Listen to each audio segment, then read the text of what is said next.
This is the Manga Xanadu Manga Dome podcast. I am your host, Laurie Henderson.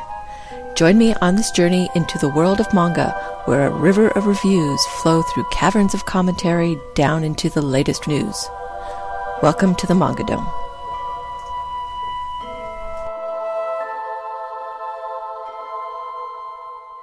This week at Viz Manga. Lots of exciting things are happening at vizmanga.com. Let's start with their list of their top 10 titles as of May 13th, 2013. The title at the top is a little surprise. Naruto Volume 61, the newest volume, is sitting at number 1. Right behind it is Blackbird Volume 16 at number 2. Bakuman Volume 19, the penultimate volume in this series, is at number 3. And Siren Volume 10 is at number 4. New series to the site, Case Closed, is at number 5, followed closely by Hunter x Hunter Volume 30 at number 6. The shoujo Degenki Daisy Volume 12 is at number 7, with the digital-only Shonen Jump series Nisekoi Volume 3 at number 8. Claymore Volume 22 is at number 9, and Ottoman Volume 15 rounds out the list at number 10. Shonen titles dominate the list, taking 7 out of 10 spots, but shoujo, admittedly smutty shoujo, is nipping at its heels of number 1. I'm glad to see Case Closed made the list so soon after debuting on the site. This week also saw the debut of another old shoujo manga, one of the first I ever read, series Celestial Legend by Yu Watase. I remember seeing the floppies for these coming out in comic book shops. Volume 1 is available now. And it looks like next week more old shoujo is coming out. Alice 19th, also by Yu Watase, and Tale of the Moon by Rinko Ueda. Maybe shoujo can retake the top spot. The poll they did last week, asking what out-of-print manga readers would like to see return digitally, had some interesting results. The top title was Gintama at 21%. Viz ended this title prematurely from lack of sales, but Gintama fans are both loud and persistent. Right behind it was another Shonen Jump title that didn't get the love fans thought it deserved, Reborn.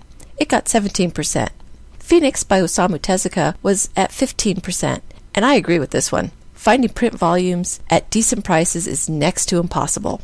Strangely, Zoid's got 10%. I don't know where that came from. Maybe there are a lot more Zoid fans out there than anyone realized. Tied for 5th was the shoujo Basara and Strawberry 100%, two titles that couldn't be more different. The last 13% was divided up between 5 write-in titles: Zatch Bell, Yu-Gi-Oh! Duelist, Monster, Crown, and Fist of the North Star. Monster will never come out digitally, since Urasawa has said he doesn't want any of his manga released digitally. But with a Monster TV series in the works, a reprint, maybe as an omnibus, just might be a possibility. Review: Spice and Wolf Volumes 1 through 6. Spice and Wolf is another one of those titles I heard about the anime before the manga. The series started out as a light novel series, which was adapted into both an anime and a manga. After the anime was so favorably received by fans, Yen Press licensed both the light novel series and the manga. There was a bit of an uproar when the first light novel came out, because Yen Press had chosen to use a cover that would appeal to young adult readers more than anime fans. To appeal to the fans, Yen Press offered a book cover with the original cover art on it. I'd heard reviews of the first light novel, and while the idea of a series that looks at economics sounded interesting, it didn't seem to translate as well in practice. After receiving some copies of the manga for review, I gave in and found the first 3 volumes and read them. It was slow going at first, but I did find myself being pulled into the series, mostly by the charming characters. Spice and Wolf is written by Isuna Hasekura and adapted and illustrated by Keito Kome. It is published in the U.S. by Yen Press and is rated M for mature. It is a fantasy, and there are 7 volumes out, with the 8th due out in June 2013. The volumes retail for $12.99 US. The first 6 manga volumes cover the first 2 volumes of the novels. Spice and Wolf follows traveling merchant Kraft Lawrence. He has left the northern lands and passes through the town Paslo, which is having its harvest festival. Among his goods is a bushel of hearty wheat. Due to a tradition of the town, he cannot stay, but once he finally stops for the night, he finds a young woman with dog ears and a tail in his wagon. She is Holo the Wise Wolf. She was the harvest goddess of Paslo, but since the people have learned to farm and don't need her anymore, she has decided to leave Paslo and return to her home in the north, Yoitsu. Thanks to Lawrence and his wheat, she was able to leave. She decides to travel with him with the objective of finally returning north. She earns her keep by helping Lawrence, using her ageless wisdom and abilities such as ferreting out the truth from lies to get the best deals possible.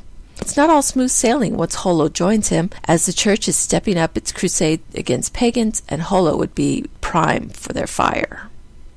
Spice and Wolf takes place in a fantasy world similar to the late Middle Ages Europe. There are kings and knights, and a church stretching out its influence to wipe out all pagans. There is also a lot of commerce. As a merchant, Lawrence is always on the lookout for a chance to make a profit, so the story focuses more on economics and trade. If you're looking for swords and battles, this isn't the manga for you. If you are interested in the finer details of currency speculation or identifying counterfeit coins, then this title might not be for you either. Honestly, this title nearly lost me after the first volume. It was very slow-moving, and all the economics was making me wonder if anything was going to happen. The action started to pick up in the second volume, relieving some of the tedium of the first, but what really grew on me were the characters. Kraft Lawrence is a traveling merchant. He is always on the move and always looking for something to buy and sell to make a profit. He is young and has been traveling for 7 years. His dream is to settle down and own a shop in a town somewhere. He is kind and perhaps a little too soft-hearted when dealing with people, but in business he is very shrewd and sometimes becoming overconfident, which puts him into some serious trouble in volumes 4 through 6. He is also quite likable. He has a dry sense of humor and easily trades barbs with Holo. Holo is a little more complex. She is literally a giant wolf and has lived for hundreds of years. She was already old when she settled in the village of Paslow. Her age, strength, and wisdom does make her haughty at some times, and she can be vain as she is constantly grooming her tail. But after years of being alone and disregarded by the village she protected, she is also very lonely. If she fears anything, it is being alone again. I wasn't sure how to feel about Holo at the beginning. Her haughty attitude did start to sway me towards disliking her, but when she stopped trying to be superior and opened up a little to Lawrence, then I started to like her more. She often speaks in an old-fashioned dialect and has her vulnerable moments, which endeared her to me. It's Lawrence and Holo's relationship that really made this an enjoyable series for me. It builds slowly as they get to know each other. Just like in any relationship, they have their misunderstandings, but they work them out. Their feelings for each other grow, though they both think a relationship wouldn't be possible. But that doesn't stop Holo from getting jealous of Nora, a young shepherdess they meet on their way to the town of Reuvenhagen. Lawrence has his share of young men to ward off as well. I really enjoyed the sweet moments between Lawrence and Holo, such as when Holo asks Lawrence to say she's important to him. It only lasts for a few panels before she laughs it off, but it was a heartwarming moment nonetheless. It's all of these little moments that really made me want to keep reading the series. I was really kind of torn as to whether they should eventually get together. I think they would make a great couple, but at the same time, I like them playing the unresolved tension game as they keep their feelings to themselves. There are all kinds of adversaries Lawrence and Holo have to face off as they work for their profit, but the one that is constant through all of these volumes is the church.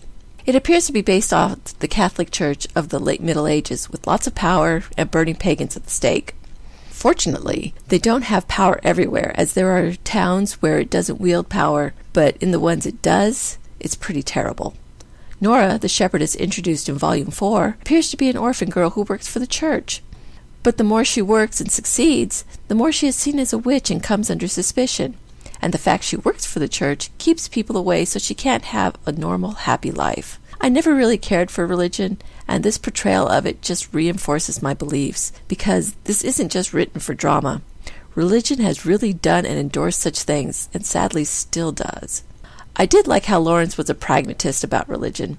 He doesn't seem to believe it, but he knows the rules enough to play along so it keeps him out of trouble and keeps him trading, even with Holo in tow. The series is rated M for mature, has a warning label for explicit content, but really, all it has is some nudity.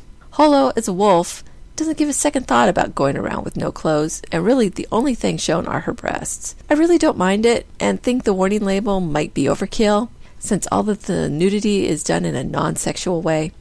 But this is the United States with its overreactive Puritan views of nudity that have to be hidden away from teens, while violence is perfectly acceptable. It took a volume for the art to grow on me. It's the big eyes that took a while for me to get used to. You'd think as a long-time manga and anime fan, I'd be used to the big eyes. But really, there is such a variety of that look in manga, and Kome's was different from what I was used to. I really like Lauren's design, and he and Holo make a cute couple.